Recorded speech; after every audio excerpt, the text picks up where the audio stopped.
A'udzubillahi minasyaitonirrajim. Bismillahirrahmanirrahim. Alhamdulillahirabbil alamin wassalatu wassalamu ala asyrafil anbiya'i wal mursalin wa ala alihi wa sahbihi ajma'in amma ba'd. Assalamualaikum warahmatullahi wabarakatuh dan selamat malam. Alhamdulillah, hari ini sekali lagi diberikan kesempatan untuk nak berkata-kata dekat dalam ni. Mungkin tak panjang kali ni, tapi sedikit saja untuk nak ulas mengenai topik topik hero juga. Hero yang romantik sangatlah konon, yang sedang menimpa kehidupan kita sekarang ni. Nak cakap pasal aku suka, aku cop. Sebelum nak mula, teringat tak masa kita sekolah dulu, masa kita kecil-kecil dulu dengan kawan-kawan kan, katalah sebelum nak keluar ni ambil satu pencil box lah, kata ni pencil box kan. Sebelum tinggal atas meja tulis alif lam lam ha. Siapa curi dia dosa. Konon-kononnya apa yang kita buat tu orang tak ambil lah kan. Sebab apa? Sebab kita dah cakap situ, siapa ambil ni dosa, kita dah cok nama Allah cukup kan.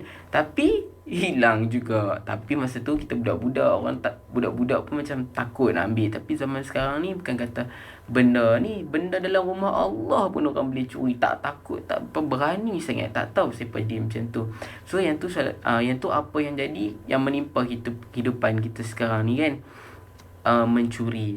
Okey, topik yang nak sentuh hari ni mencuri juga, tapi bukan curi benda barang, tapi kita curi benda yang lagi besar, lagi hebat, lagi menakutkan kesan dia. Apa dia?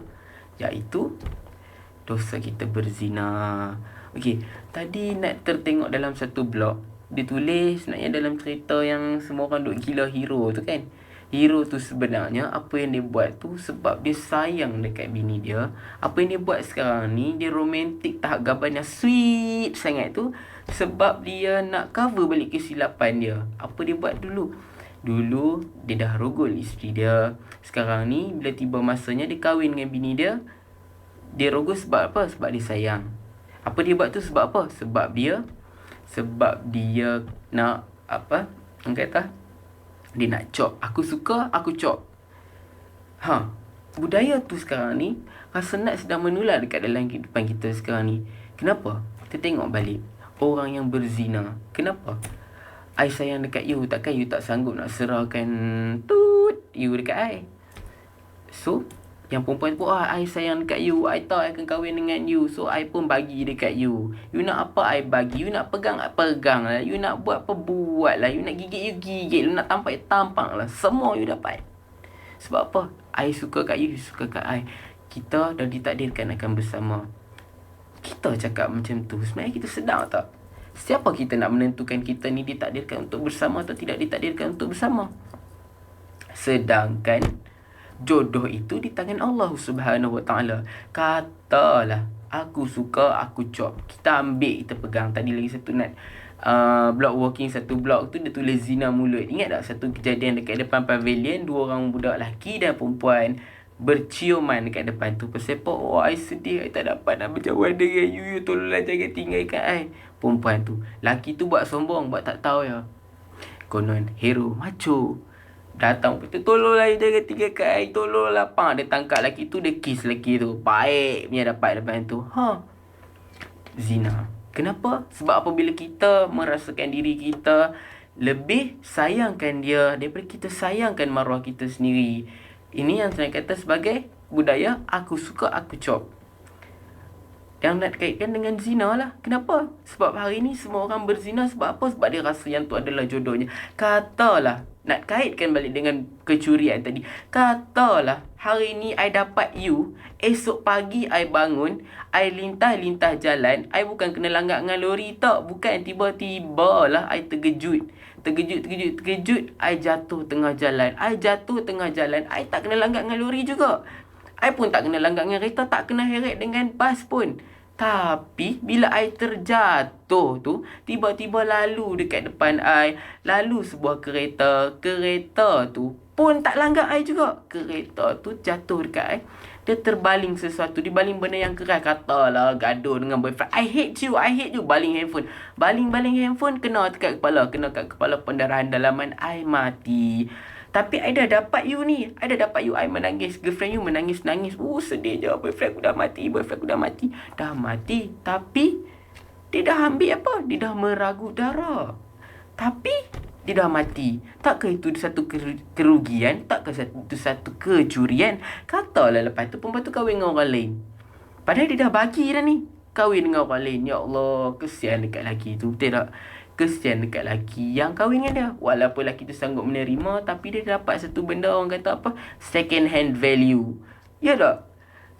Tak tahu apa-apa, aku dapat second hand value. Tapi selalunya orang-orang yang macam ni, kan, orang-orang yang macam ni mesti dia teringat, ya aku lah ni boleh lah aku layan bosia. Gua layan lu, gua dapat free, gua dapat lu free, gua dapat lu free, semua dapat free kan. Tapi bila nak kahwin, cari ustazah, khori-khori lah, elok-elok punya semua. Pasal apa? Sebab dia tahu yang tu yang boleh bimbing dia. Dari situ kita dah boleh nampak kecurian terjadi, kan? Ada dalam satu ayat disebut apa? Surah Al-Isra ayat ke-32, Allah berfirman, dia cakap apa? Janganlah kamu mendekati zina, sungguhnya zina itu adalah satu perbuatan yang keji dan satu jalan yang jelek. Kenapa dia cakap satu jalan yang jelek? Mula, I dapat you. Kedua, I rasa you. Ketiga, bila you dah bunting, I buang you, I buang anak you. Ya Allah. Tengok dalam berita paling baru sekali, anak dibuang daripada tingkat 5. Sedih kan? Kita tak pernah terfikir pun tentang benda ni masa kita nak buat. Tapi bila kita dah buat, apa yang terjadi? Anak yang tidak berdosa, kita buang. Dibuang macam tu je. Kot lah tak mau pun, tinggal lah, bagi dekat orang lain.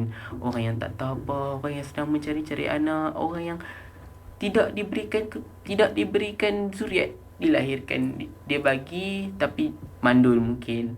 Tak pun jadi sesuatu kepada dia yang menyebabkan dia tak boleh nak melahirkan anak. So bagilah kat orang. Kenapa nak kena buang macam tu? Sedih kan?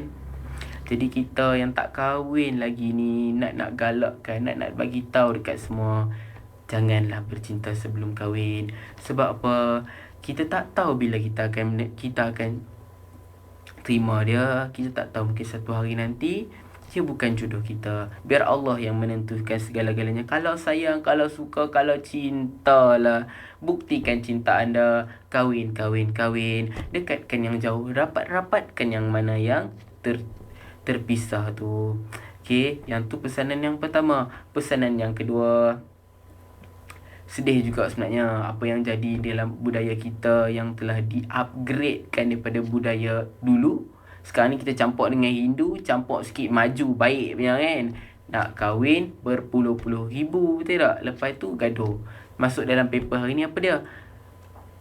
Bakal isteri batalkan pertunangan sebab apa? Sebab dia ada pergaduhan sikit dengan bakal suami. Lepas tu abang dia tak mau jadi wali. So kita kena fikirlah benda-benda macam tu. Banyak benda-benda yang baik ni dihalang dan disusahkan oleh kerana benda yang kecil. Pernah siapa-siapa terdengar tak cerita tentang Nabi Muhammad menikahkan anaknya dengan Ali? So kalau siapa bisa dengar masa tu, Ali dah memang suka. Anak dia Fatimah pun suka gila dekat Ali. Tapi dia pun tak kahwin. Tapi Ali tak sanggup. Sebab apa? Ali kata, aku ni apalah yang ada. Sebab apa?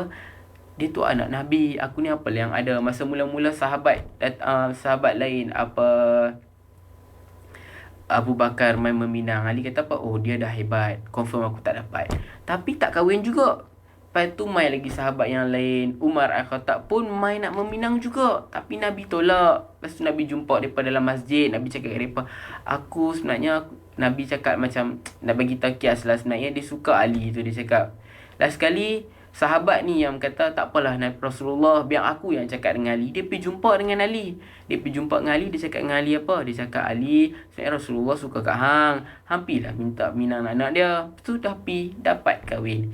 Cinta daripada hati. Itu cinta diam yang kita tak tahu. Itu cinta tidak pernah meminta untuk menanti. Ia mengambil kesempatan atau mempersilakan.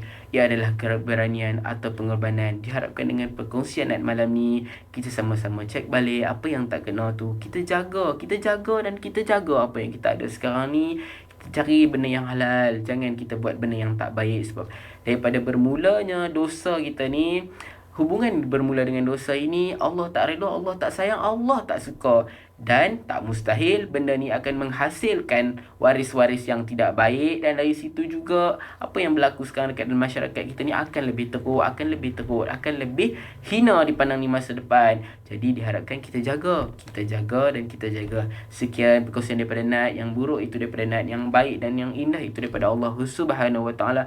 Sekian, wabillahi taufik wal hidayah. Wassalamualaikum warahmatullahi wabarakatuh.